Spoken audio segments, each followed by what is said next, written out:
Hey everyone, we're going to get the meeting started in just a couple of minutes here. We're going to have a terrific guest today. His name is Christopher Ulrich. He's a good friend and a really, really capable guy talking about SEO, search engine optimization, but equally important, what you're going to do to get yourself ranking higher in things like LLM searches, LLM being large language models, ChatGPT, Claude, and the like. There's one client that we have here in Edmonds, Mastermind. Her name is Lisa. She's from Arizona. And she said that she's coming up all the time in Perplexity searches. So we're going to try and unpack that, what we could actually do to further both our brands, our communities, and what we could do to really benefit from this. But before we do that, I got to let the mob in, and here we go. Okay, we got some folks joining us today. Good stuff. Decline, decline. Got all these little. Okay, we're going to get started in just a moment or two. Good Hey morning. Ed. Hey, Dina.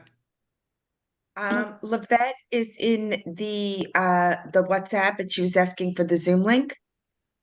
Okay, I'm sure we'll get that right. Aton, can you get that? I'm not sure why she wouldn't have gotten the Zoom link, but I appreciate you Okay. telling us, and I'm glad that she reached out to you. No, no, So, no. Ben, if anyone's not here, tell me. I'm just kidding.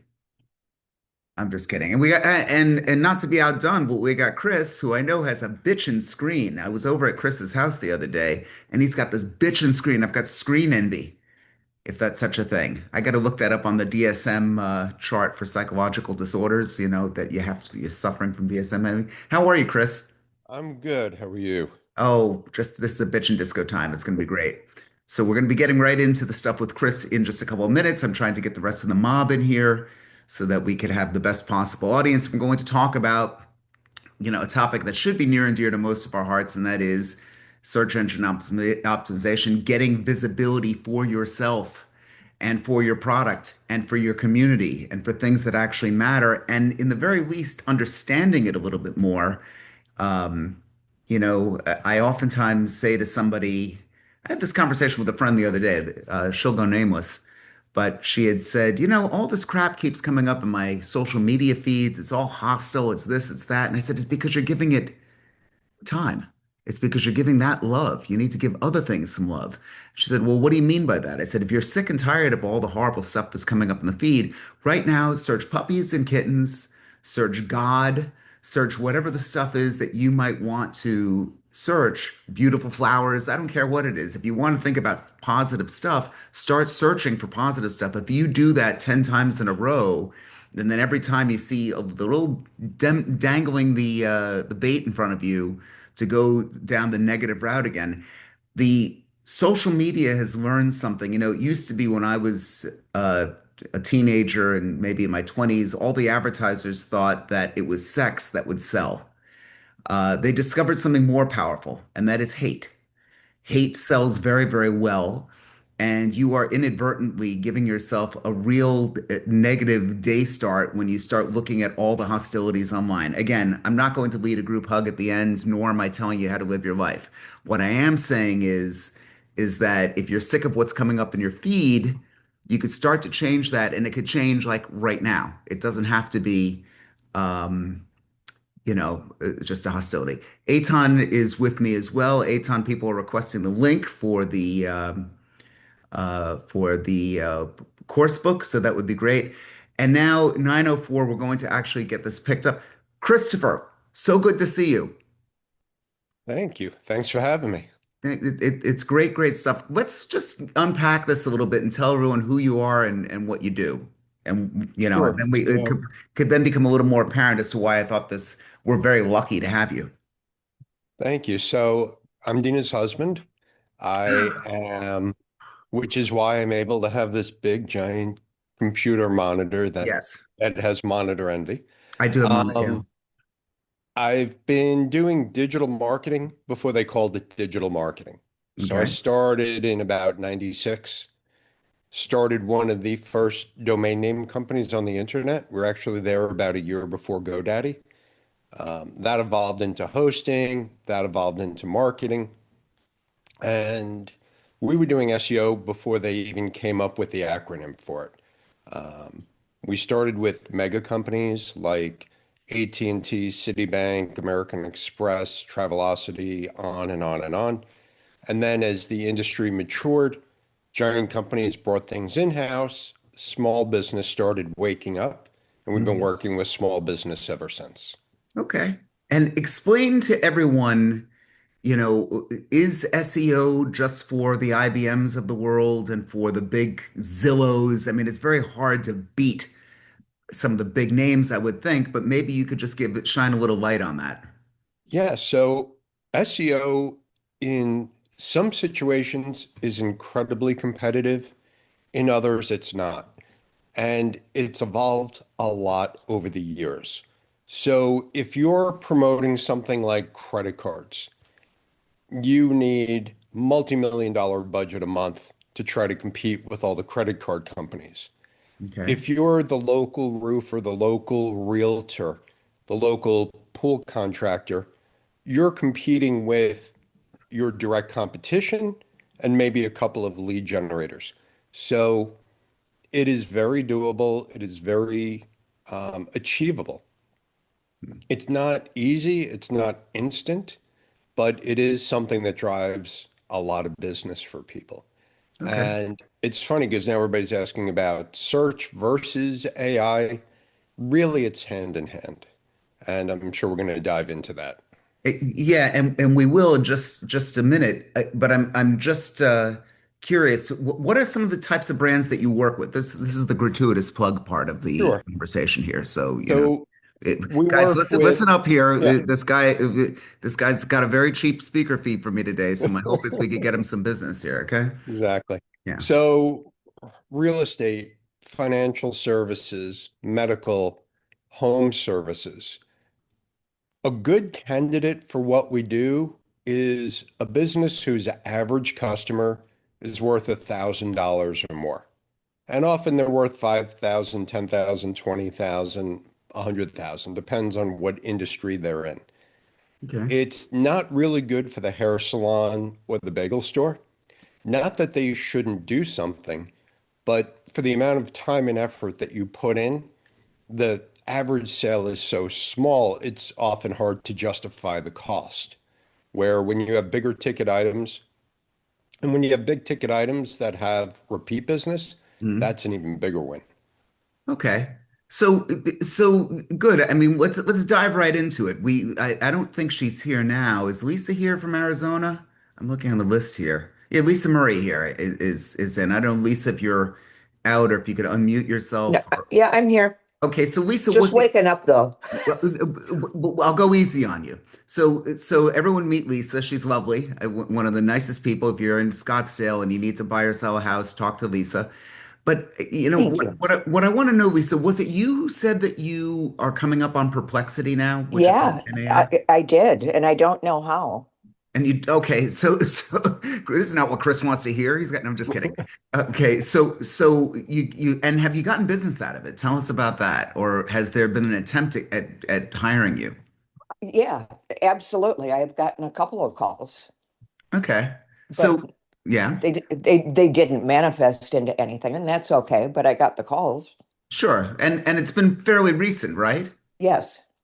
Okay. So Chris, is there anything that we could do with Lisa starting just again, I want to start we're not starting from zero here, I would think, because she's actually on social media. She's coming up in the searches already. Explain to Lisa why she might be coming up in those searches on Perplexity in particular and what she might do to kind of pick it up. Is that a good way to start, Chris? Again, I don't know if this Yeah, is I'm just how going to you take want. one step back to just give a little overview because that will lead into the perplexity thing.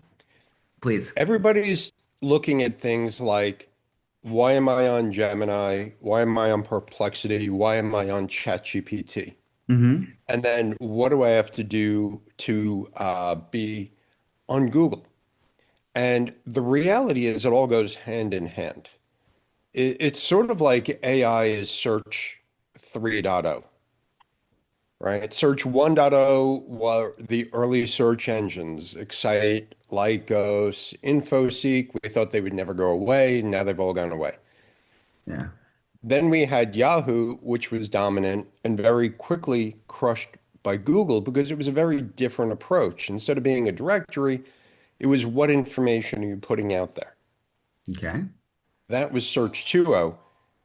ChatGPT and all the other AIs are sort of Search 3.0 in that instead of just links to things and matching on keywords and concepts, now it's actually answering questions. So, how is it able to answer the questions? It's reading and learning from the web. So, the better you do your SEO, the better you do in AI. Okay. The more informative you are, the more information you share, the more resources that you're connected to, the more AI can understand. So it's really the evolution of search. It's not a replacement of search, but we'll get into some of the details later on what they're really looking at. Good, but I want to lean in on Lisa just a little bit because she didn't even know it. That was what I love Right, about this. That's Go ahead, Lisa. Oh, yeah, I just always ask where, how did you find me? And that's what right. came up. Sure. Yeah, So, so Perplexity could be, well, Perplexity is using some of the same factors of search. So I can't tell you exactly why they recommended you, but it could be a combination of your website, what you're talking about on your website. And that we'll get into deeper, but AI is more about answering questions. hmm, So if somebody had a question and you address that question on your site, there is a chance that it will look to that as a resource worth Sure. serving up. I can say though, I highly doubt that I've done that. Well, it could be you don't know I'm what they were pretty looking passive for. on my website. I'm sorry? How much would reviews, customer testimonials and reviews come into play? They can come into play, but it depends on what the review says. So if the review just says Lisa's great, that's not going to help you. But if Hmm. the review says, I work with Lisa looking for a 5-bedroom home in this town, in this particular gated community, and she helped me negotiate price and this and that. Now, all of a sudden, that's a useful piece of information with a lot of specificity. Hmm. And that's the kind of thing that gets used more often.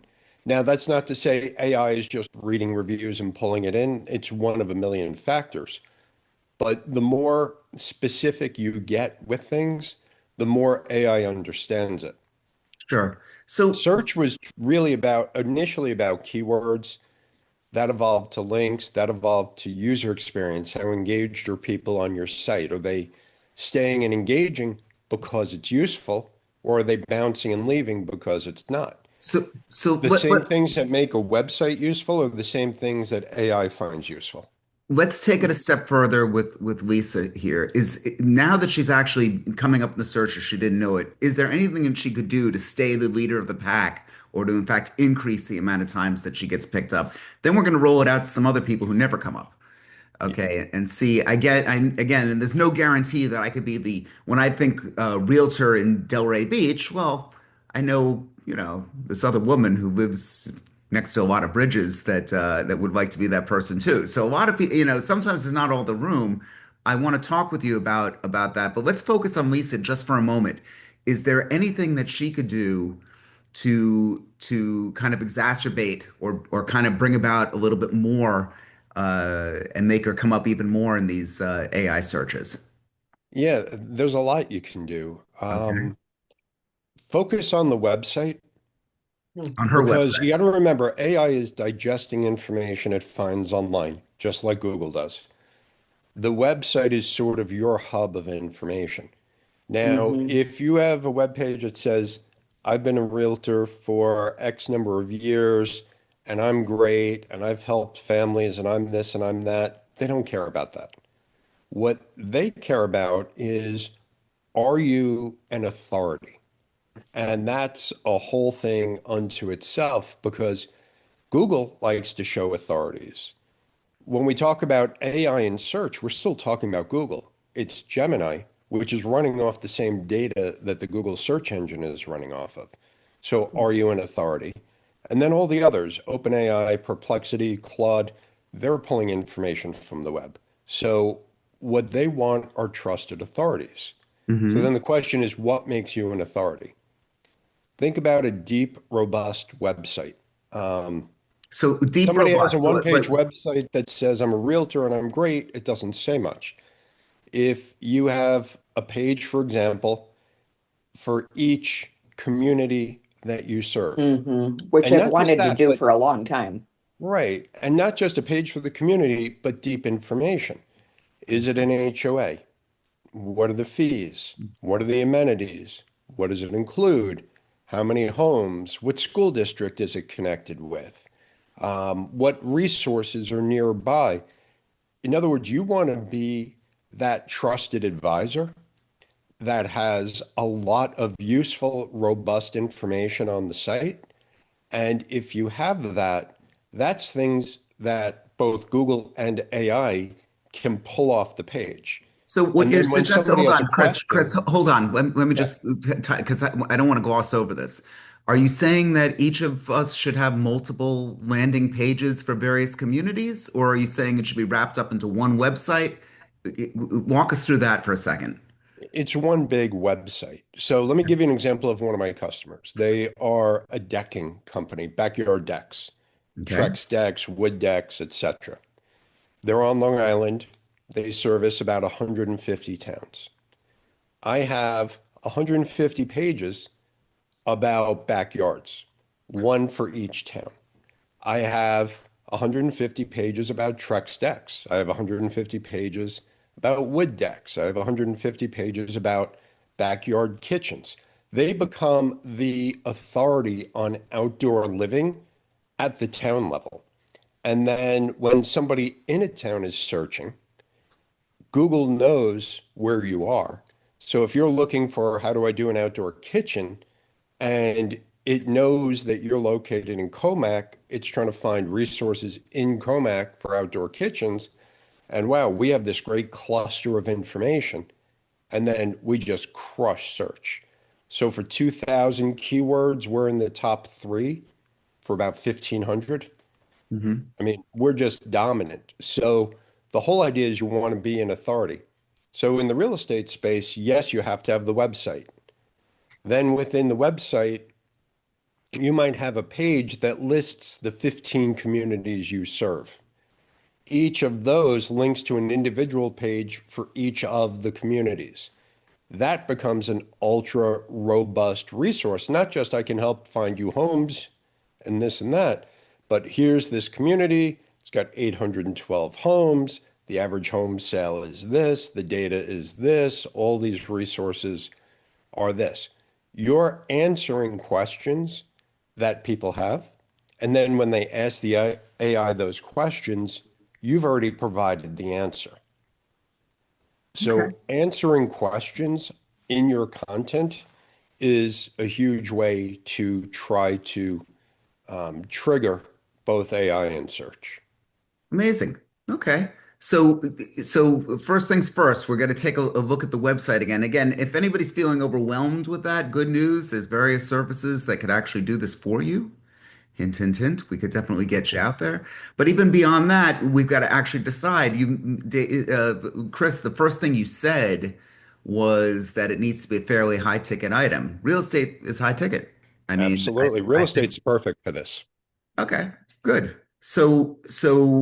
Let's talk about reviews. Let's talk about when I love to point out that I've got 35 reviews on Zillow. 34 of them are 5 stars. One of them says this man should not be a realtor. Um, how much does a negative review actually play in? And does that actually have any effect whatsoever? Can it actually help? Because some people said it humanizes you. Now I'm a Yeah. 4.886 or 87 because Yeah. that one person sucked me down as far as averages go. Talk to us about that. More reviews are better. Okay. And 4.8, 4.9 are the best scores. Really? If you So have it's better than 100 five. reviews, if you have 100 reviews with a 5.0, people are suspicious. Ah. Nothing is ever perfect. So if you're a 4.7, 4.8, 4.9, you should be good. The negative reviews, you want to see what they say. Hmm. And sometimes it's just a blind negative. Sometimes it's something that's nonsense. So without being vindictive, you want to reply Hmm. and clarify. So we've had people who have left a negative review, and we reply, we think you're confusing us with another company. We've never worked with you. Or somebody left a review for a company that I have that does driveways. And, they weren't happy with the result, but they replied back, look, you know, we did this. We told you it would never be perfect. It's something called seal coating. You're basically coating the driveway with black tar. But if it's an old driveway, you have oil stains, whatever, things come through. They're like, we told you this in advance. We came back. We did it a second time for no charge. You know, you said it still didn't look brand new. We did it a third time, no charge. The only way to get a true new driveway is to do a new driveway, but we did our best to help you. So now you're showing you're responsive to clients. You're showing the negative reviewer is a little wacky Hmm. and unreasonable, and you're taking a measured response. So that kind of response is a good thing. Um, Responding to reviews is a big deal with Google. So you always want to do that. And something to know about reviews, if the person reviewing uses keywords, it's helpful. If you just fill keywords in your response, Google disregards it because they know you are manipulating it. But if a honest person comes in and leaves a review, you don't want them to just say great job, right? Often you ask people for a review, they say, well, what do I say? It's like, look, I'm not going to tell you what to say, but I'll shoot you this little email to give you an idea. And, So you're saying I could write my review for myself and give it to Eva and she could put it up for me? I wouldn't do that, but if you have a client who wants to leave a review and they're not really familiar with reviews and they don't know what to say, I would send them a little sample of, if you can write something along these lines, it would be helpful. Sure. Okay. And please include the city that I served you in, Yeah, and and exactly the city, maybe a community, and what I did for you. mhm. If you tell them, if you give 3 sentences explaining how I helped you, it's so much more helpful to me than simply saying, Lisa did a great job. Yeah. Okay. And certainly better than just 5 stars.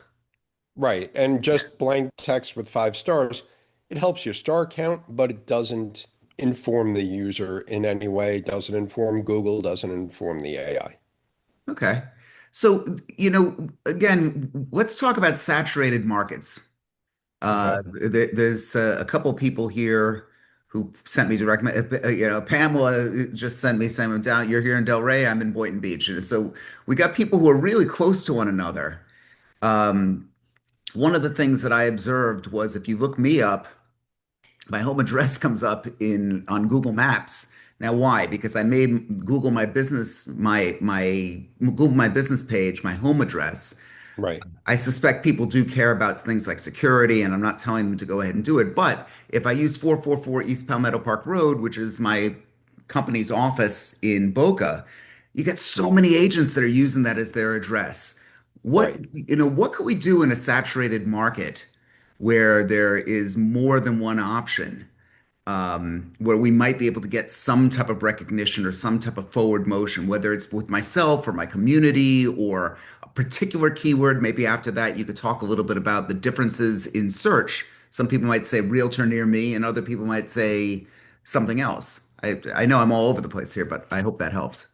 So if you're talking about maps, maps are tricky because, like you said, if there's multiple listings in a single address, the maps are only going to show one of them. They're not going to show three people at the same address. Okay. So very often people do use their home address in the maps.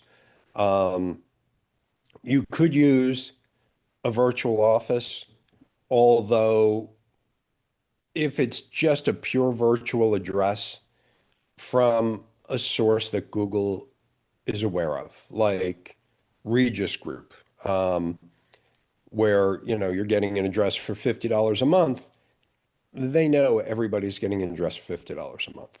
Plus, when you're adding these listings, they may want you to verify the listing. And to verify, sometimes they now want what's called a video verification, which means you have to stand outside the building, film a video in 60 seconds, point at a street sign so they can see where you are, point at the front of the building, walk into the building, get to the building directory, show your name on it, go to your office, your name is on the door, open it up, walk into your office, and show some paperwork on your desk with things mailed to your office. They do this because there's been so much fraud. People have opened up hundreds and hundreds of virtual addresses where they really don't have a presence, so they're trying to tighten it up. Okay. So, for most people, if they're comfortable doing the home address, it absolutely works. There's nothing wrong with it. Okay. And what are some other ways that we've got? There's Paul Fishman's a big agent around here. Elliot Kulik comes up a lot. Okay. And I want the yeah. Thank you, Dina. I want I want everyone to live and be well, but for God's sakes, I want to win, just like everyone else here. So, Right. what could we do here? Anything? So I know if it's we're a tough talking, one. are The we answer talking might about, be nothing. oh, are we talking about the maps or are we talking about SEO Let's or are talk we about talking SEO. about AI? Because they're three different things. Fine. Let's talk about what would be, from the user standpoint in here, what would be the most logical route if they're trying to get recognition? What would be the easiest way? Because again, we want to take the Concord to success here. Sure. Obviously, this is not a quick fix. I get it. But of the Right. three you just mentioned, what would be the most logical for someone who's new to this to try and tackle? All right. So there's four things here. I'm going to rattle them off and then we'll go through them. Great. The first is paid ads on Google. You can buy your way to the top, and that can be a very effective strategy. There's Google Maps, which we all know about and we'll talk about. There's Google SEO, where you try to rank for different things. That's really driven by website, directories, citations, and authority. And there's AI. Okay. So paid ads, and yes, I do paid ads. That's a whole other discussion for another day. Hmm. But the idea is you pick realtor, real estate, community related terms you want to be found on. Google might charge you $2 or $10 or $30 or $300 a click, depending on your industry, your geography, the competition. What that does is it gets you to the top of the page. It's a paid ad. 20-30% of people click on ads, 70-80% of people skip the ads. Good thing for you is you only pay for clicks. So if 80% of people are skipping the ad, it doesn't cost you anything. You're only paying for what you get. Okay. On the map side, it's largely driven by your profile in the maps, the information in your profile on the maps, which most people butcher pretty badly, Hmm. your reviews, the freshness, the frequency, the geolocation of the reviews. So if you're in Boynton and your uncle in Arizona leaves you a review, it doesn't mean much. Everything is done from a device.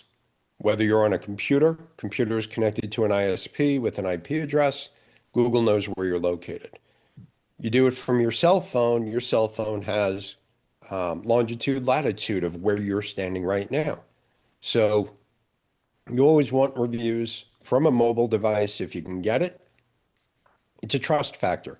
Google knows this person is in this community leaving the review. So that's a good thing. So it's the completeness of the profile, it's reviews, it's what are called citations. So is your business listed on Yelp, white pages, super pages, different real estate directories, on and on? And is it listed consistently? So if you're, let's say, Ed Bogen real estate in some places, and you're Ed Bogen in other places, and you're Homes by Ed Bogen in these other places. That's three different brands. You're just confusing the situation. So Ah, having the identical business name, identical address, identical phone number, identical website link on all these third-party resources reinforces and builds trust that you are who you say you are. When you have all these different variations, it's not going to sort through them. So it's going to say, okay, there's 5 references to this business name, there's 7 references to this other name. It's not even connecting the two. So for the maps, you have to be consistent in your directories and citations. You have to be very robust in your profile. You have to get reviews, respond to reviews, engage. Those are the big things on the maps. okay. And is there anything, again, what's in a keyword? You know, a lot of people say realtor near me, or maybe Google's assuming realtor near me. I never know, I don't know a single agent that got a deal from somebody typing in realtor near me. I do know that there's been things where the profile is much higher, or certainly, you know, I talk often about my Instagram account for St. Andrew's Country Club, which is specific to that. But Mhm. aside from doing the obvious, can you associate yourself? You know, Dina is in Seven Bridges. I'm in St. Andrew's Country Club. Um, you know, Dirk is in Denver and it probably has a particular community. John is in Connecticut and he has a particular community. Is there a way of associating yourself when somebody searches St. Andrew's Country Club or searches for something, you know, along those lines? Yeah, absolutely. So on the map side, you have your whole business profile. That should be in there as part of it, that you serve these areas. Hmm. On your website for SEO, you should have a St. Andrews page, a Seven Bridges page, a Lotus page, and on and on and on for all the communities in your area. Now, I'm rattling off gated communities because in Florida it's a big thing, but Hmm. it can also be neighborhoods. It can be towns, right? So if you serve 6 different towns, you need to have a town page, real estate town page for every town. And within that, it's not just I help people find homes in Boynton Beach, but here's why people move to Boynton Beach. Here's data about Boynton Beach. Here's 10 useful links to Boynton Beach resources, the school districts, the hospitals, the police, some of the favorite restaurants people have. Here's 20 frequently asked questions people have about Boynton Beach. Hmm. So you want to be perceived by the technology as the authority on Boynton Beach real estate, and then you're more likely to come up, whether it's the maps, whether it's organic search, whether it is AI. And believe it or not, it even helps pay-per-click because when you buy ads and you're paying for clicks, Google actually assesses the page that you're linking to. And if it's highly relevant to the search and authoritative, they'll charge you less per click. If your page is just generic and not tied tightly to the search, they're actually going to charge you more per click. So Sure. often in Google, you see the results on paid ads. Number one guy is paying $1. Number two is paying $3. Number three is paying $5. Number one is being rewarded with a higher position at a lower cost because the information is so useful that Google wants to send people there. Sure. And the thing Okay. that you have to keep in the back of your mind, whether it's AI or it's Google or any of this, their biggest concern is quality user experience. Because if they deliver a bad experience, you're going to stop using them. Mm. If ChatGPT is giving bad information, you're going to switch to Gemini. If Google's giving bad information, you're going to switch to Bing. Sure. So in the back of their mind, they want to know who is the best authority that we can trust sending our people to find information. And then we'll keep sending and we'll keep sending. And they track and they measure. They know how long people spend on your website versus somebody else. Are they visiting 4 pages instead of just one? And the better your site performs, the more robust, the better the information, the more they're going to send you. So Leslie from Charlotte, Leslie, if you could unmute yourself, I'd love to have you chime in. Has the exact Hi. question that I have. Leslie, can you just introduce yourself and throw the question out that you were just Yeah, posing on the sure. chat here? I'm Leslie Mitchell from Charlotte. Cool. I'm licensed in both North and South Carolina because Charlotte's on that state line. And I asked, can there be too many communities on your website?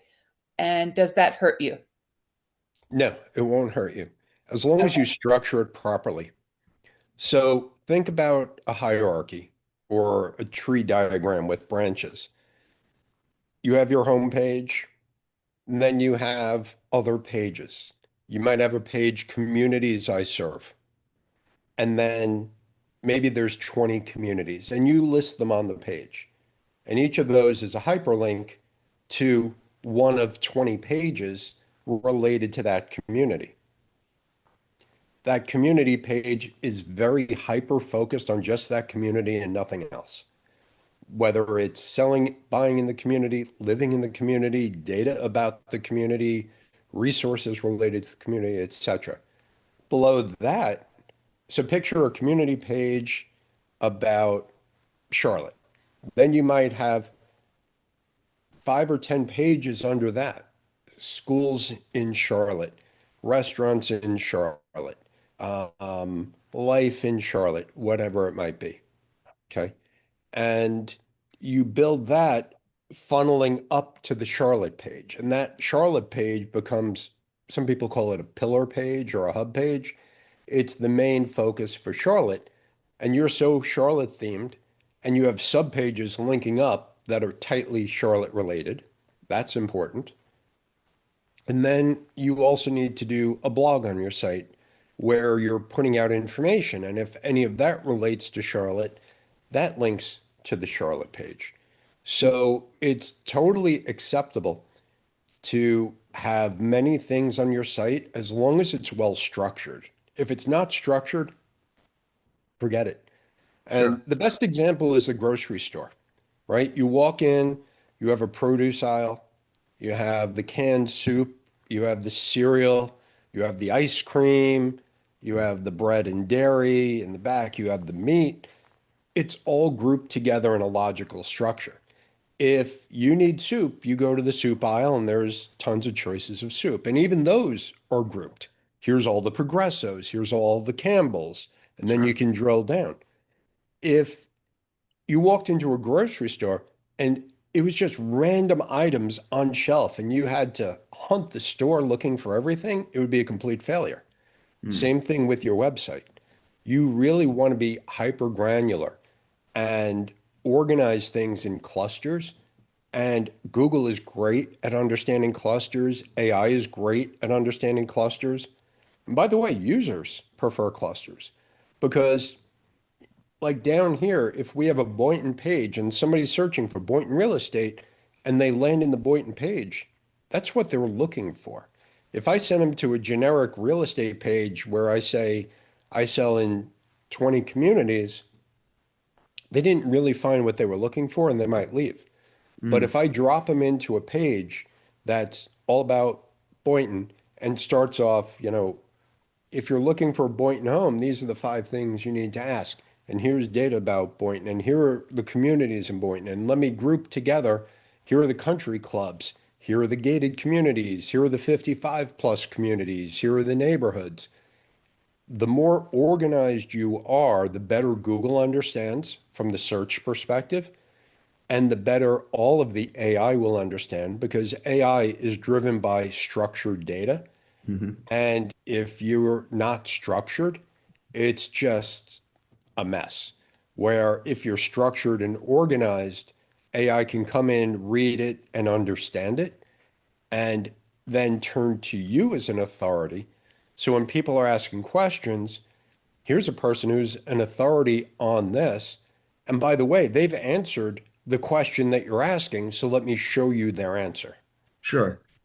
So so all like great stuff. I want to just shine a light on the different ways of trying to get out there. A lot of people are asking, one thing is what's the minimum spend per click? We're going to get to that in a second. But the question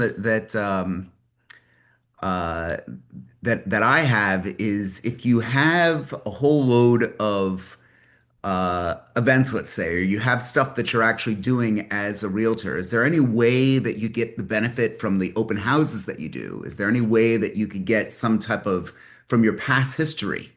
Is Yeah. that something that comes into play? Stuff like YouTube videos. Yeah. So quick step back.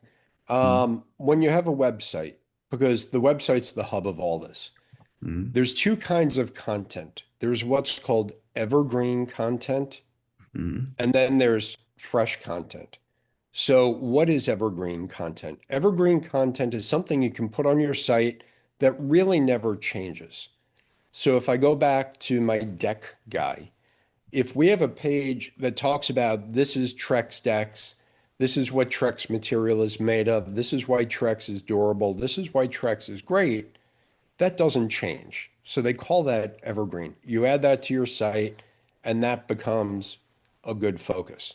Mm-hmm. But then you also want fresh content. And for fresh content, normally you do blogs. And blogs are current, time specific, event specific, focused on one thing. So if you're sponsoring a fundraiser in your community, you do Mm-hmm. a blog about that, talking about the community, linking to that community page. If you're doing an open house, you can do a blog post about this up and coming open house with the dates and everything else, and that links back to the community. After the open house, you can do another post. It was successful. It was great. So many people, we received X offers, whatever it is. That links back to it. Sure. Because what both AI and Google want is detailed, robust information, but also freshness. They don't want to index and promote a page on a website where the website hasn't been updated in 4 years. Sure. You So, want it wants to know it's a living, breathing thing that you're engaged with as the owner, mhm. and that helps a lot. So whether it's blog posts with fresh news, fresh assessments, fresh data, whether it's going back periodically to that community page and maybe once a quarter, you're updating it with the latest statistics, some fresh information, whatever it is. You don't have to rewrite the whole page, but you want to update it at least every 3 months so that both AI and Google and users know it's current. Like the kiss of death is they get to a page and it says last updated 2022. terrible. Yeah, Terrible. We, terrible. we So, just moving on, just because we got a couple other things sure. here. Let's talk about budget and all this. A lot of people are saying, wait a minute, all this sounds great, but there's no way I'm going to do all the stuff that Chris is telling me to do. And I don't know if I have the budget for a guy like Chris or us or somebody to do it. How much do they need to spend on a virtual assistant? And is there a step by step that we could give people to be able to give that virtual assistant Yeah. to be able to do this type of work? And then Okay. after that, Leslie had a question about pay per click. So I want Yeah. to try and scoot through these. Okay. So virtual assistants, and I've had virtual assistants, and I still have virtual assistants. Anybody who doesn't know, it's often hiring somebody, whether they're in the Philippines, India, Central America, Hmm. or even somebody part-time who's virtual to you in the US doing tasks. Don't expect miracles from a virtual assistant. If they knew how to do everything, they wouldn't work for you. They would be doing it. They would be a killer entrepreneur. Hmm. Where virtual assistants are really good is if you can define a set of tasks for them to do. Give them a standard operating procedure, give them a roadmap, give them a schedule of what they have to do every day or every week, and have them fulfill it for you. That becomes useful. So maybe they could be out there doing some research, pulling in some knowledge, pulling in topics for you. If you give them AI prompts, they can generate the first draft of articles for you, but you should review them before anything goes live, not just because they're a virtual assistant, but very often the AI goes in the wrong direction, or it's not comprehensive, or it's not your voice, your style, whatever it is. So Okay. virtual assistants are helpful as long as you view them the same way you would view a factory worker in an auto plant.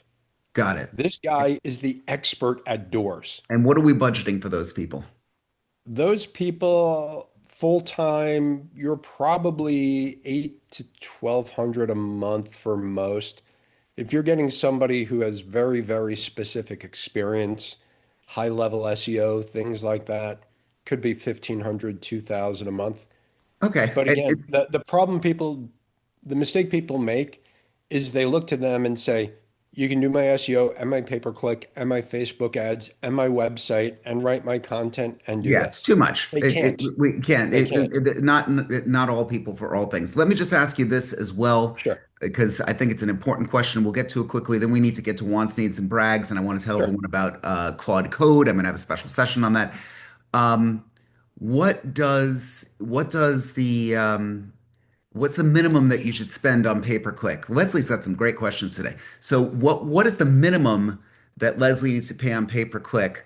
And if I could add something to that, as realtors, because there's fair housing law, one of the frustrating things to me about Google Ads is that they make you go from 18 to 65. Well, an 18-year-old's not buying a place here at St. Andrews. I mean, they're just not. Right. And they also have any net worth. Again, God bless everyone. Everyone works really hard. I'm looking for older, rich people to move here. So I don't know if it's necessarily that, but unpack this in two ways, just briefly. How much should Leslie spend, and can it still be effective despite what I just said? So it's hard to say, but I'm going to give you the best guidance I can. Okay. Number one, you have to do some research on Google and see what the clicks cost in your area. In some areas, it might be $1 or two a click. In some places, it might be $20 a click. Every area is different. Really driven by the competition because it's an auction model. Whoever bids the most in general rises to the top. So your community is what matters. You don't want to dabble for a couple $100s. You need a good sample size. You need to give it enough to work. So I would say a minimum $1,000 a month. But again, it just depends. If you're in an area where it's $30 a click, $1,000 is going to buy you 33 clicks a month. That's not going to do anything. So maybe you look at other options. Or, well, not or, and don't Okay. obsess with being number one on pay-per-click. That's usually the fastest way to lose money, unless you're getting a very high engagement rate and a very high conversion rate. If you can be number one at $30 or number three at $6, you're going to get 5 times the click for your budget. So don't play the ego game of I have to be number one. You have to be whatever it is to get you the best ROI, volume, and activity. Sure. Keywords, don't be generic. Um, you So know, what do you mean by don't that? bid on the town name. The town name by itself could mean anything. Okay. You want real estate specific terms with intent. Buying a house in town, you want. Even things like houses in town, It's too probably too generic. generic Okay. because are they looking for a transaction? Are they maybe looking to do renovations? Are they doing something generic? So like in the case of AT&T, I was doing cell phones. Cell phone was the keyword I never used by itself because we don't know what they're looking for. Hmm. We were doing best price on cell phone, where to buy a cell phone, how do I get a cell phone, how long is a cell phone contract? These are all buying intent keywords, and that's what you want to focus on. You don't want to focus on general words just because they bring in volume, because they're going to bring in the wrong volume. Sure. Okay. So let me just say this before we move on. We're Oh, going and to I'm do sorry, if I can add one more thing to quickly, that. please. The title and description of your keyword ad are very important. So if you really want that person at a certain level, look at ads where, serving the blank community with homes 1 million to $3 million. Sure. That's an indirect message that if your budget is 300,000, you're in the wrong place, right? Hmm. We can't talk about age unless it's a 50 plus community, 55 plus community, but use the ad creative to disqualify people. Make them know this isn't for me, and then they won't click on it. They won't waste your money. It won't be a wasted click. So even if you can't target people who are, let's say, 1 million plus, if the ad creative says, offering homes in the $1 to $3 million range, you're discouraging that person who doesn't have the budget from Mm, ever clicking on your ad. sure.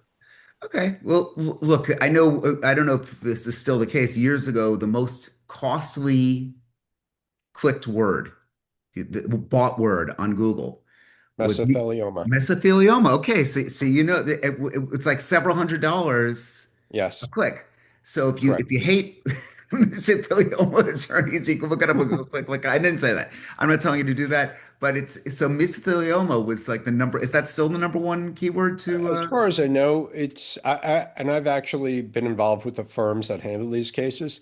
yeah. The cases And weren't just that, so everyone knows, mesothelioma is a rare lung cancer that comes from exposure to asbestos. And these right. asbestos attorneys are willing to pay hundreds of dollars for that one particular keyword. It's Yeah, really quite remarkable to me. So somebody told me mesothelioma. You and I didn't talk about this after. I wanted to yeah, see. So that's pretty, yeah. The average settlement starts at $3 million. The yeah. average attorney fee starts at $1 million and goes up. So they can't spend So enough. It's very that clear they that, can't spend enough, yeah, and literally, if they get a lead, they're putting an attorney on a plane that day to go yeah. meet this person. Wow. Okay. Yeah. Listen, so two things. We got Chris back here for an encore presentation at 12 o'clock on Friday. That's 9 a.m. Western time, so our Californians get a little bit of a break. Also, this is going to be streaming on YouTube and on my site, Bogen.ai. Now I've got a whole other plan because of Chris.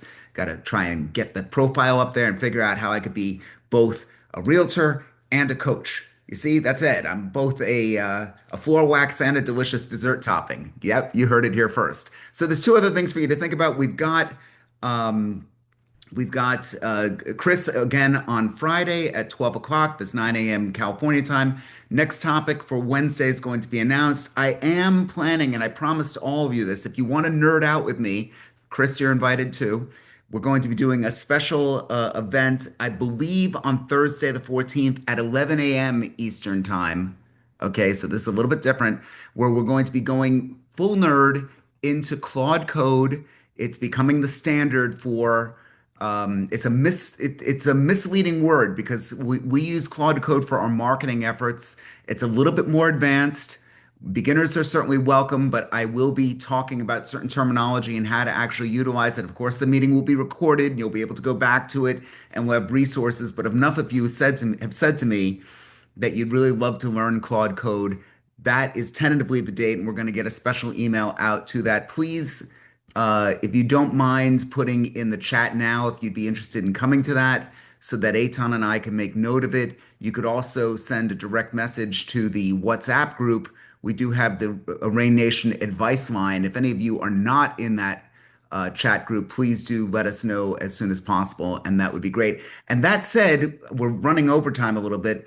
Wants, needs, and brags. Now's the time in the meeting to talk about what you want, what you need, and what you'd like to brag about. I got to brag. I got Chris Ulrich to be a speaker, not once, but twice this week. I'm a lucky guy. So that's my big brag for today. And yeah, somewhat equally important, my daughter's home for the summer, so I'm very excited about that too.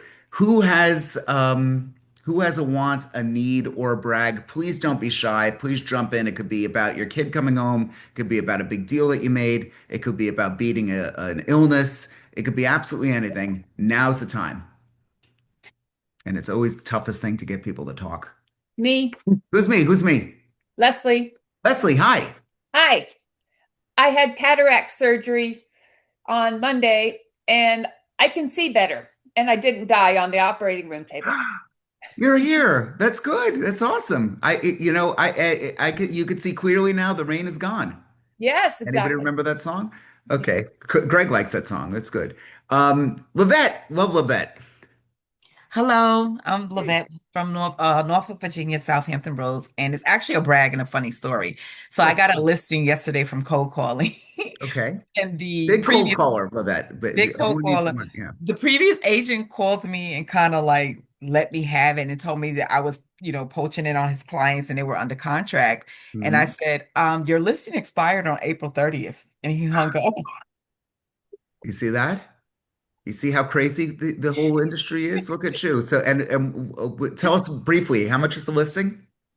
I was only for like 309, Not only, 309. it's money. You're Well, gonna make yeah. money. I mean, I'm not, in a big shmoney area like you. No, but wait, hold on. I've got a $400,000 listing I'm running up to later today. No, don't. You're Okay. going to hear my brags about the expensive stuff. Okay, you don't see me on it as a disaster before this meeting running, saying, "Oh my God, where's whatever I need for the meeting." I don't show you that. Okay, and that's good. But good for you. I'm very, Thank Vivette, you're you. always a great participant and a good friend, and I love having you here. We got a hand up, SG. Wow, I'm wondering what that acronym is. Who's SG, the initials? Can you unmute yourself, SG? Hi, sorry, I did not know that it was like that. My name is Srini. Srini? Yeah, I, I will update. oh, I'll update my name so that um, welcome. Oh, Srini. Okay. I know 10 Srinis. I'm kidding. You're the first Srini I've ever met. uh, Where are you located, Srini? I am located in Bothell, Washington, Seattle Okay. area. Seattle area. Great. Yeah, Okay, we love that. yeah. I did my first half marathon last Sunday. You did your what? First half marathon last Sunday. Hey, that's awesome. You see that? Okay, good. Yeah, guys, we're trying to get to know everyone on a bit of a personal level. Serini, I'm glad that you made it. Hopefully, we could catch up after. Leslie, I keep seeing you with the pilot's hat there. Pilot. Sorry, I'm asking a lot of questions like I did in the chat, We but love it. this this may fit into like another topic, but I'm I'm having trouble like getting other agents and their clients to let me video their house to put on my Facebook page. Like I asked if I can promote it, and the agent or their sellers aren't comfortable with that. And I can kind of understand why, but is there another way I can approach that? And can this fit into other topics? Because I know it's sort of probably a subtopic. You ready Well, for this? always recommend tagging them. Hold on, John. I'll pick on you in 1 second, but I'm excited by this one. You want to get them right away? Turn it around. Say that you've got a podcast today, anybody can, and you'd love to interview them about their listing. Okay. And then you get all kinds of footage, and you could show them just to whatever extent that they've actually given you. It could just be, okay, I'm here with the listing agent, and then you go on with your own stuff as well. Ego is a huge factor. If you say that to a lot of people, you'll see how quickly they will change their tune. I'd love to interview for that, and I'd love, because then it goes from being you and promoting you to promoting them. And in the editing room, when you're done with it, you could still highlight yourself and satisfy their ego as well. I've done this before. It works almost every time. Just something to think about. John, you had another suggestion? And John, can Uh, you just tell everyone where you are? Hey, John Bainson here from Fairfield County, Connecticut, Compass Agent. And I was just going to, echo pretty much what Evan said about that, but just also making sure that you're tagging them and like, really promoting the listing. It's not about you, it's about the listing. Yeah. Just a thought. Yeah, I mean, maybe Leslie, you could give it a try and then report back. And you're right, it might be a topic here. Okay, thanks. And on another note, while I'm speaking, has anyone been seeing a huge rise in these like WhatsApp scammers looking for Zoom meetings? Yes. Yes. So Yeah. Oh, they'd rather speak over Zoom than a yeah. phone call. So Well, so just quickly, that's are the they trying giveaway. to get to send me a bad link that's gonna phish or like Yes, Yes. yes. that's what it is? For everywhere, and it's not just WhatsApp. I've gotten a lot of notifications about the links coming through and that it's all phishing. So That's why I just always say I'll send you a link and then they shut up. correct. That's correct. Okay. I think I just made $3 million because there was an African prince that sent me this thing saying that he inherited 30 million, and if I give him all my private information, he'll You get deposit 10%. 3 million so I could keep 10%. So as soon as that comes in, I'm buying everyone lunch. Okay. I'll Let, hold my That, breath. that was total sarcasm, by the way, guys. yeah. I had something for Leslie, and I don't know if it's true for But, her but area Pamela, like can you just ours. tell us who you are and where you are before? Oh, Yeah. Pamela Kramer, I'm Boynton Beach. The way Ed is down in St. Andrews, I do the Cascades. I'm Okay, the good. head agent over here. But Leslie, and if your MLS has any agent advertise field, and you'd be surprised how many agents say yes. And Yeah. then if you can do it on those listings easily. If they, if Just they, contact them and confirm it. yeah. Say that again, please, Pamela. That on the MLS, at least on our MLS down here, since Pamela and I are on the same MLS, there's a section that says, "Can any agent advertise? Yes or no?"